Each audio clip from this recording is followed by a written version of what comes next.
एक ऐसा केस जिसने इंसानियत को हिला दिया कि जो सोशल मीडिया का इस्तेमाल नहीं भी करते थे, अब वो सानिया ज़हरा केस सुनने में भी और देखने पे भी मजबूर हो गए। 15 को कॉल मौसूल हुई अली रज़ा नामी शख्स की बीवी की जो है वो नाश लटकी हुई है और मेरी बीवी ने खुदकुशी कर ली है। तो एसएचओ ने पहली कॉल की वहाँ पंजाब फोरेंसिक साइंस एजेंसी की टीम को।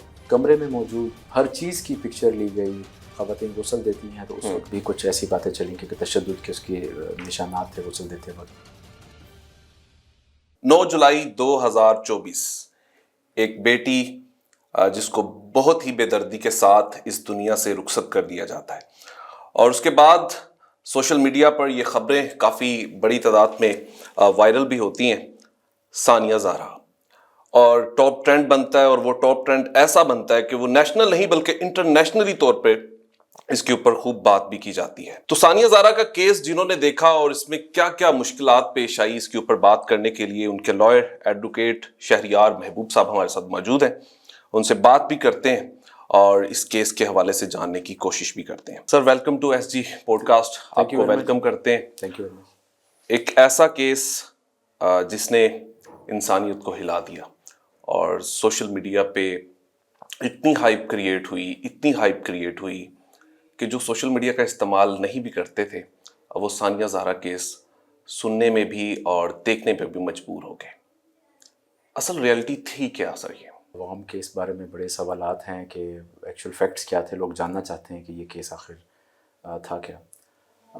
8:17 पे 15 को कॉल मौसूल हुई अली रज़ा नामी शख्स की कि मैंने जब अपने लिविंग रूम का जब दरवाज़ा खोला है तो अंदर मेरी बीवी की जो है वो नाश लटकी हुई है और मेरी बीवी ने खुदकुशी कर ली है और आप यहाँ पुलिस को भिजवाएं। तो फौरी तौर पे वायरलेस जो है वो मैसेज मुतलका एसएचओ न्यू मुल्तान को फ्लोट किया गया मैसेज, जो कि मौके पर गया। एसएचओ ने आके मौके पे देखा कि एक जो बच्ची है जिसकी उम्र तकरीबन 20 साल और वो उसकी नाश एक पंखे से ब्लैक कलर के कपड़े के साथ लटकी हुई है, जो कि वो पिक्चर सोशल मीडिया पे और उस वो घुटनों के बल एक दीवान सोफ़ा पे दिखाया गया उसको। तो एसएचओ ने सबसे पहले तो ये इंक्वायर किया कि क्या आप लोगों में से किसी ने इस बच्ची को हाथ लगाया या इसको उतारने की मुझसे पहले कोशिश की। तो उन्होंने कहा जी हमने किसी चीज़ को हाथ नहीं लगाया, हमने इत्तला दी है आप लोगों को, आप आ गए।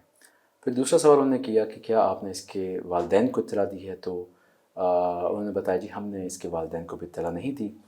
तो एसएचओ ने पहली कॉल की वहाँ पंजाब फोरेंसिक साइंस एजेंसी की टीम को और कि वो वहाँ फौरी तौर पे आएँ, और दूसरी कॉल मुस्तगीज़ फ़रीक को की कि आप लोगों ने आपकी बच्ची का इस तरह से एक हो गया है इंसिडेंट, जिस पर उस वक्त पंजाब एसएचओ न्यू मुल्तान ने जो मौका सारा सिक्योर किया। पंजाब फोरेंसिक साइंस एजेंसी ने आके तसल्ली की। उनके अपना एक तरीक़ाकार है। उन्होंने कहा जी कि क्या इस क्राइम सीन पे किसी किस्म की कोई छेड़छाड़, तो सब मुल्ज़िमान उनके जो, क्योंकि ये वाक़या मुल्ज़िमान के घर में हुआ था, उन्होंने कहा जी कि नहीं हमने सिर्फ ये दरवाज़ा खोला है, या उस वक्त उन्होंने शो किया कि जी हमने तोड़ा है, तो तब ये थी और हमने कॉल किए। तो जब ये तसल्ली हो गई, वो पूरी एविडेंस कोर्ट रूम में पेश हुई कि PFSA team was satisfied with the crime scene, और तमाम उन्होंने एविडेंसेस ली जिसमें उस कपड़े की गिरों पे डीएनए, टच डीएनए, पिक्चर्स 436 के करीब हाई डेफिनेशन कैमरा से